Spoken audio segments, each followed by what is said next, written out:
Apex Legends has been out for over a week now, and I've been playing it at every opportunity.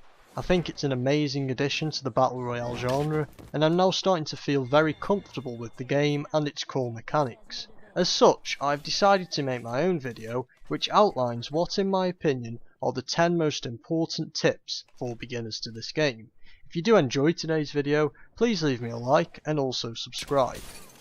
Now, I will admit that there are already tons and tons of these videos out at the moment, but I have not watched any of them because I wanted to come up with a unique list based on my own experiences of this game. Also remember, I do play on PlayStation 4. So, let's get right into it. My first tip is, when you are jumping in, don't literally follow your squad mates all the way to the ground. Split off at the last moment to a different building, preferably one maybe that's right next door, so that everyone on the team has their own building to loot and is not fighting over the same loot. Think about it this way: if you all go to separate buildings and come out with 2 guns and some armour, you are in a much better position to take an early engagement than if you go to the same building and one teammate walks out fully looted, the other 2 have absolutely nothing, and then you get into a fight. Okay, so yes, follow your team all the way to the ground, but split off at the last moment so that you can all loot and have an equal chance of getting some good weapons. My second tip is ping literally everything. The ping system in this game is fantastic, so make sure you use it. If you see an enemy, ping it. If you see a location that you are going to, ping it. If you see a gun that you don't want, ping that. Even if you think it's rubbish, someone else on your team might quite fancy using that gun. If you see ammo which you don't need, for example energy ammo which is quite rare, then ping that, because that might be useful for a teammate who wants to run a devotion. If you see attachments that you don't need, obviously ping them as well. And this is really important too. If you see an enemy changing position during a fight, for example if they're flanking up the hill and your other teammates have not seen that, make sure you call that out with the ping system as well, especially if you're not on the mics. That's really important and can make sure that your team doesn't get ambushed because you didn't use the ping system. Okay, my next tip is play every game according to the kit that you choose to run with. If you run with a Peacekeeper and an R301, you can operate quite well at medium to short range. If you run a triple take and a Peacekeeper, you're going to struggle at medium range. If you choose not to run a shotgun at all, you know to stay away from close range encounters. Now, the guns are, in my opinion anyway, quite balanced in this game, so really it's your choice what you choose to use, but play to the strengths of your kit. My next tip is, regularly check and manage your inventory.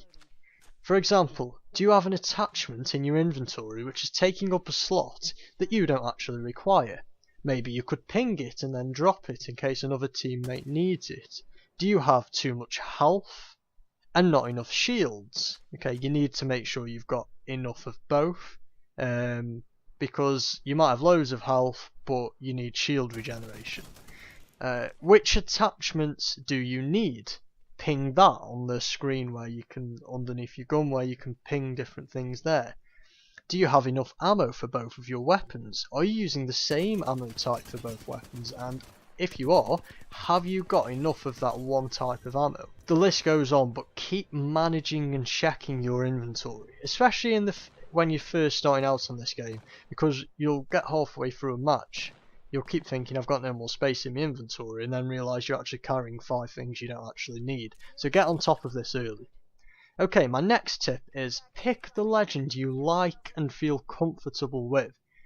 This is not like Rainbow Six where you need certain team compositions on certain maps and sites. This game rewards gun skill, mobility and game sense way more than it does specific legends and their abilities. Pick the one you like and whose abilities you use best. Play multiple legends, just play one, whatever. I play Pathfinder a lot simply because I like his personality. Okay, there's nothing more to it than that. This game, as I say, it rewards gun skill above anything else. Okay, my next tip is don't play too passively, and I'm going to explain this in a bit more detail with an example. Say you are fighting another enemy squad, and you take loads of damage off them, and then you just sit there waiting for them to pop out of cover so you can take some more damage off them. In some games that might seem like a good idea. Rainbow Six Siege, for example, being a good thing. You wouldn't then immediately just go charging forward. Okay. However, it's different in this game. If you don't then push the enemy team, they're just going to heal up because there's lots of healing devices on this game, and then you'll have completely lost your advantage. If you and your team know that you've taken loads of damage off them, and you haven't taken much damage in return, then chances are, if you run and push up towards them before they have chance to heal, you're going to be in a very, very good position to win that fight. Okay, being aggressive at the right time is really, really important in this game, and it does reward aggression, absolutely. Okay, next tip. To get more distance on your jump, if you're the jump master for example, you need to dive down vertically and then pull up, and you'll travel a lot further. Okay, I know that seems counterintuitive on other battle royale games like Fortnite, but dive down and then pull up.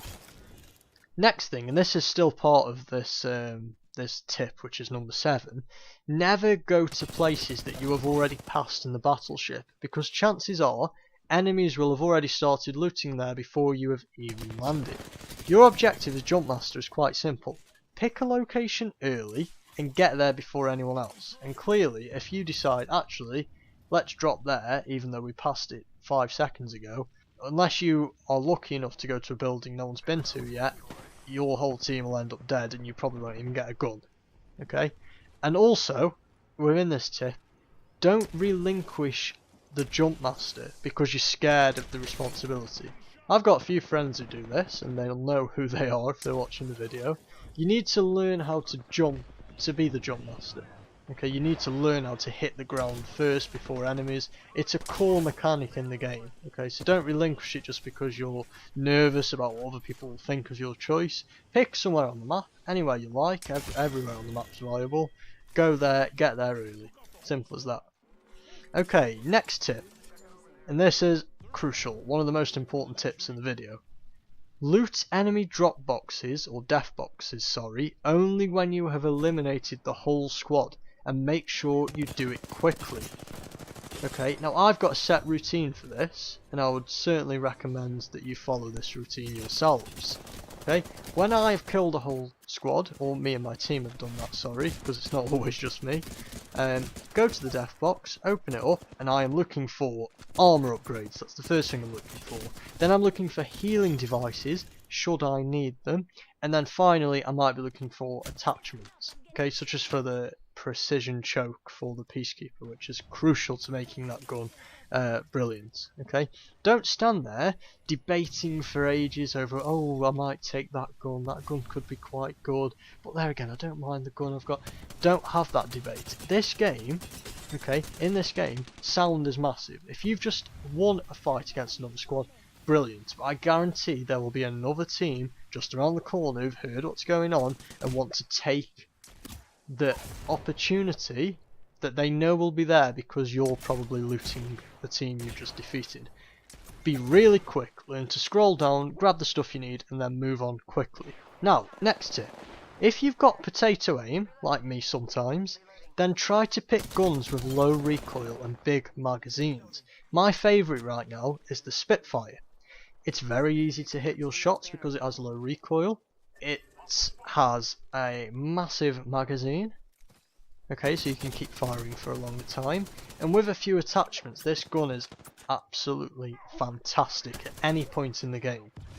If you've got poor aim, guns such as the Wingman and the Peacekeeper, which are fantastic guns, could expose this, because if you miss your shot with the Peacekeeper, you're going to get punished because you're probably going to be quite close to the enemy. If you miss your shot with the Wingman, and all you're running is the Wingman and the Peacekeeper, you haven't got an assault rifle or an LMG that you could switch to. Okay, and you miss a couple of shots and you'll find yourself dead. Okay, final tip in today's video. I would say that this is the most important one.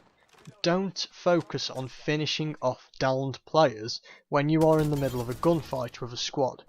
Now, this is like all the battle royales I've ever played, this is the case, especially on Fortnite, but the amount of times I see this happen on this game, and I think, to be honest, most people are just desperate to get a kill on the board, especially because at the moment it's quite a new game and a lot of people are struggling, and I've been guilty of this at times. But be more creative. You can use the down player as bait, especially if that player is pressurizing his team into going and reviving him or her. Use them as bait, and then maybe you can get, you know, 1 or 2 more kills. If you focus and sort of go into a tunnel vision where you're just focusing on the person that's downed, I will guarantee that you'll be dead or extreme. You'll take loads and loads of damage, and then you'll be at a massive disadvantage. If, for example, you've downed someone that's quite far away, refer to one of my previous tips. You know that squad now is 1 person light. Go and push them before they manage to revive their teammates. If you've downed someone who's quite close to you, then clearly, if you just now focus on the squad that's in front of you, they're not going to get a chance to revive that person unless they win the gunfight with you. Okay, and you will get your kill eventually, just be patient.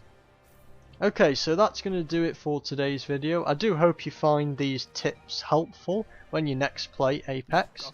If you have enjoyed the video and you found it useful, then please leave me a like and also subscribe, especially if you want to see more of this content in the future. Watch out for the new kill. Oh no, someone right behind me.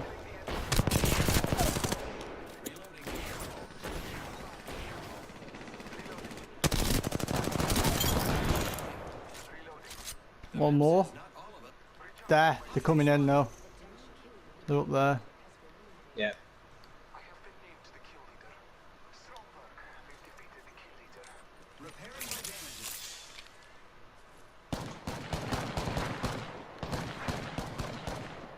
Gibraltar's knocked. It's just you and me, friend. Let's not die. I downed the hostile. Healing my wounds. I've knocked the Gibraltar. Okay. I'm pushing. Don't watch too much because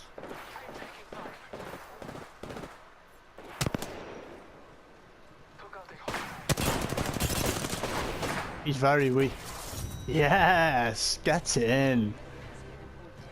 Get in. Yes. Yes. Well done. That was a great game.